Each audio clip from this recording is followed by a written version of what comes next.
안녕하세요. 이런학원의 원장이자 수능국어 강사 김철훈입니다. 자, 오늘의 김철훈의 입시 칼럼 토픽은 실수를 줄이는 방법에 대한 얘기입니다. 1번이라고 적어놓은 거 보니까 여러 가지가 있겠죠? 네. 실수를 줄이는 방법이 사실 되게 많아요. 그리고 사실 이게 지금 이렇게 당당하게 뭐 1번, 2번, 3번 이렇게 해서 정리가 될 것처럼 써있지만 사실 실수가 발생하는 원인은 학생들마다 사람들마다 너무나 다양하고 성격적인 부분도 되게 많이 관여가 되어 있기 때문에 좀 그런 부분을 제외하고 공통적으로 모두에게 적용될 수 있는 그런 방법들 위주로 제가 좀 설명을 해드릴 거고요. 그리고 일부는 저에게 해당했던 그런 실수를 잡는 방법 이런 거에 대해서 또 좀 소개를 해드릴 거예요. 근데 여기서 제가 지금 약간 주저했던 이유가 제가 이렇게 해서 실수를 잡았다고 여러분들도 아까 말한 것처럼 제 방법대로 여러분들도 실수가 잡히라는 보장이 없어요. 보장이 되지가 않아요. 여러분들이 해보시고 여러분들에게 맞게 개조를 해야 돼요. 그리고 자기 스스로도 좀 고찰을 해야 돼요. 내가 실수를 이런 걸 하네? 내가 이런 실수를 왜 하지? 나의 어떤 부분 때문이지? 나의 어떤 습관 때문인 거지? 이런 등등 자기가 자기 자신을 돌아보고 연구를 해야 됩니다. 아시겠죠? 제가 말씀드리는 거는 최대한 일반적으로 모두에게 적용될 수 있는 것들 위주로 말씀을 드릴 겁니다. 자, 실수를 줄이는 방법 첫 번째, 인지오류. 자, 인지오류가 뭐냐면, 자, 분명히 글에 A라고 써 있었어요. A. 본문이에요, 본문. 본문에는 분명히 A라고 써 있어요. 그래, 분명히 A를 봤는데 문제 풀 때 B라고 써 있어요. 만약에 B라고 써 있어. 근데 이 B를 보고 맞아. 이거 아까 본문에 있었던 것 같아. 아까 본문에 B라고 써 있었던 것 같아. 라고 분명히 나는 A를 봤고 이때 당신은 A구나 라고 생각을 했는데 문제 풀 때 기억이 왜곡이 되든 갑자기 자신도 모르게 갑자기 B라고 기억을 하는 거죠. 본문에 있었던 것도 B였다고 기억을 하는 거죠. 문제가 B네. 여기 자신의 눈이 색을 바꿔서 눈이 지금 B를 보고 있어요. 문제를 보고 있어. 내 눈이 B를 보고 있어. 그리고 나의 기억이 이 본문을 B라고 기억을 하고 있는 거야. 분명히 A였는데 B라고 기억을 하고 있는 거지. 자기도 모르게. 그래서 맞네 라고 판단을 해버리는 이런 인지 오류가 생겨요. 국어만 그런 게 아니고 다른 과목도 마찬가지고 수학도 마찬가지야. 왜 그런 거 있잖아요. 2 곱하기 3은 5. 분명히 곱하기를 봤어요. 곱하기라고 생각을 했어. 근데 어느샌가 더하기를 하고 있어. 수학도 많아요. 수학도 있어. 분명히 있어. 자, 이런 것들이 바로 인지 오류예요. 자기가 분명히 본 것과 기억하고 있는 내용이 다른 거죠. 그러면 이런 인지 오류는 어떻게 하면 막을 수 있는가? 자, 지금 국어에만 해당되는 거 아니에요. 국어에서 인지 오류를 막든 수학에서 인지 오류를 막든 뭐 탐구에서 인지 오류를 막든 어느 과목에서든 막기에 성공하면 인지 오류를 방지할 수 있으면 모든 과목의 인지 오류가 다 방지가 돼요.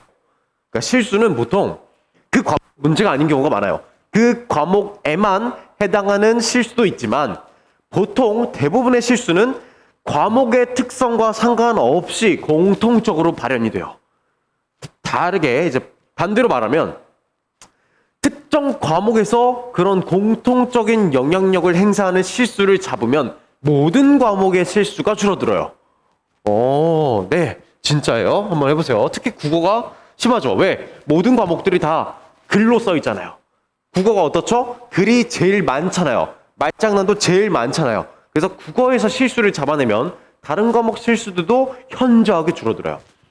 그러니까 자, 한번 어떻게 방지를 하는지 가이드라인을 몇 개 알려줄게요. 방지법. 그러면 방지는 어떻게 하느냐? 인지오류 방지법. 첫 번째, 제가 사용하는 것 위주로 말씀드릴 거예요. 자, 수업 때 되게 많이 말씀드렸는데 뭐예요? 기억에 의존하지 말자. 기억이나 생각에 의존하지 마라. 판단 어떻게 한다고요? 선택지 판단할 때 본문으로 돌아가라고요. 눈으로 보라고요. 비교는 비교는 어떻게 하는 거야? 머리로, 기억으로, 생각으로 하는 게 아니고 눈으로 하는 거다. 그게 결국은 제일 빠르다. 문제 이렇게 바라보고 있으면 이거 맞았던 것 같은데 이런 식으로 고민을 한다고요. 이 고민을 하는 시간이 과연 더 짧을까요? 천만의 말씀. 내가 그냥 찾으러 가서 눈으로 보는 게 훨씬 더 빠르고 훨씬 더 정확해요. 왜? 내 기억력과 생각은 얼마든지 왜곡이 일어날 수 있거든요. 의존하지 말고 어떻게 한다? 꼭 눈으로 본다. 눈으로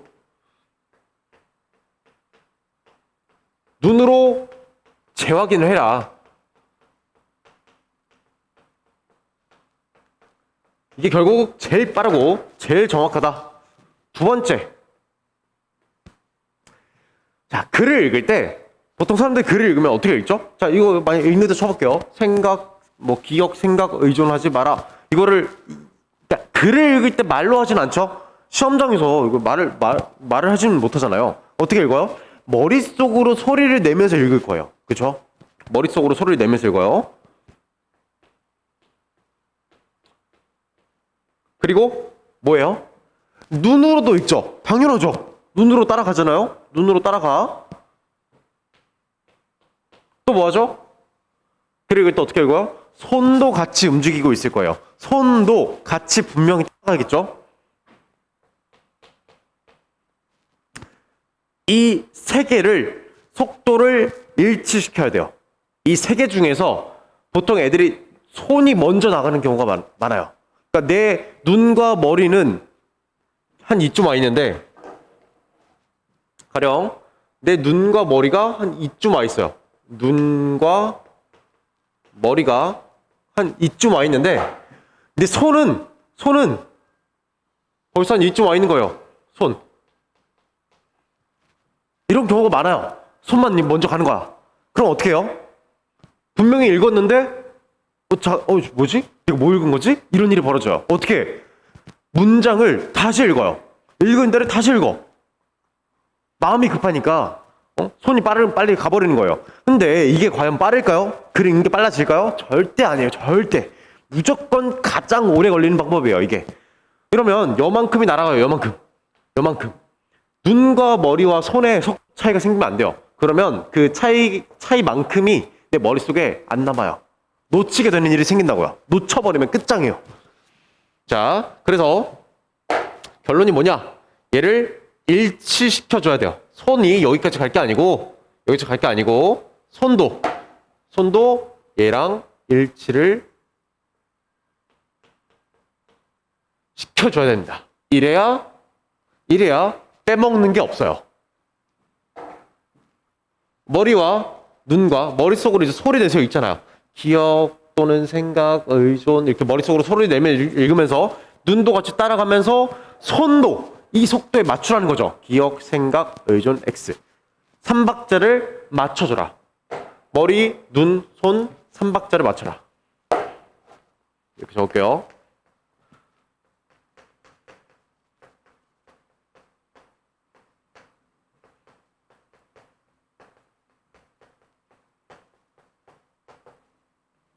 그래야 빼먹는 게 없어지고 그래야 내가 착각하는 게 없어져요. 분명히 나 A라고 봤던 것 같은데 아니 분명히 나 B라고 본 것 같은데 뭐야 다시 보니까 A라고 써있네? 이런 일이 안 생깁니다.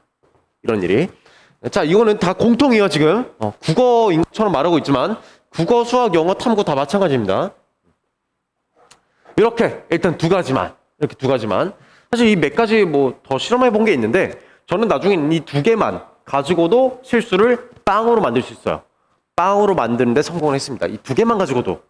그러니까 일단 여러분들도 이 두 개를 먼저 실천하려고 노력해보세요. 놓치지 않아야 돼요. 처음에 읽을 때 가장 글을 잘 읽게 돼요. 처음에 글을 읽을 때 가장 글을 꼼꼼하게 읽어요. 사람이. 글을 여러 번 읽으면 한 번 놓치면 계속 놓쳐요. 그러니까 아예 처음부터 안 놓쳐야 돼요. 수학도 처음에 계산할 때 아예 실수가 없도록. 탐구도 처음 볼 때 아예 놓치는 게 없도록. 그죠? 뭐 굳이 마지막으로 한 개만 더 하자면 글을 읽을 때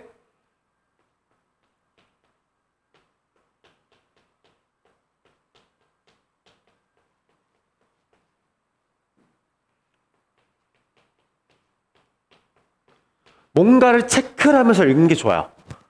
이거는 이미 제가 국어에서 시키고 있어요. 그죠? 그잖아요? 그죠? 메커니즘 네 번째. 기억하시죠?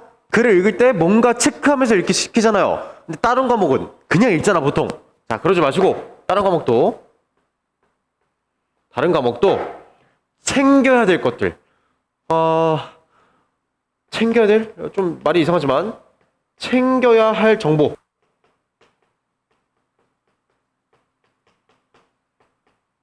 가령 수학이나 탐구 보시면 그런 거 있잖아요. 단, 뭐는 뭐다 하면서 조건이 주어지죠. 뭐가 뭐일 때, 뭐가 어떠할 때 하면서 조건들이 주어지죠. 그 조건들이 괜히 있는 게 아니겠죠.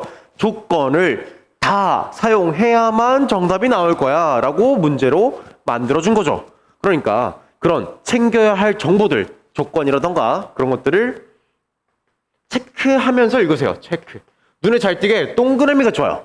그냥 보통 밑줄 치시는 분들이 많은데 제 수업 들을 때도 그냥 밑줄 치면서 체크를 하는 사람이 있는데 밑줄보다는 동그라미 표시가 좀 더 눈에 잘 띌 겁니다. 내 눈에 띄어야 돼요. 내 눈에 띄어야 돼. 내가 그냥 스쳐 지나가고 싶어도 동그라미가 떡하니 있으면 한 번이라도 보게 된다고요. 눈에 띄게 내가 챙겨야 할 정보를 체크하면서 글을 읽는 습관을 한번 가져보세요. 그러면 조건들을 놓쳐서 틀리게 되는 일이 현저하게 줄어들게 될 겁니다. 자, 또 역시 한번 해보세요. 자, 그러면 열공하시고요. 수업 때 뵙겠습니다.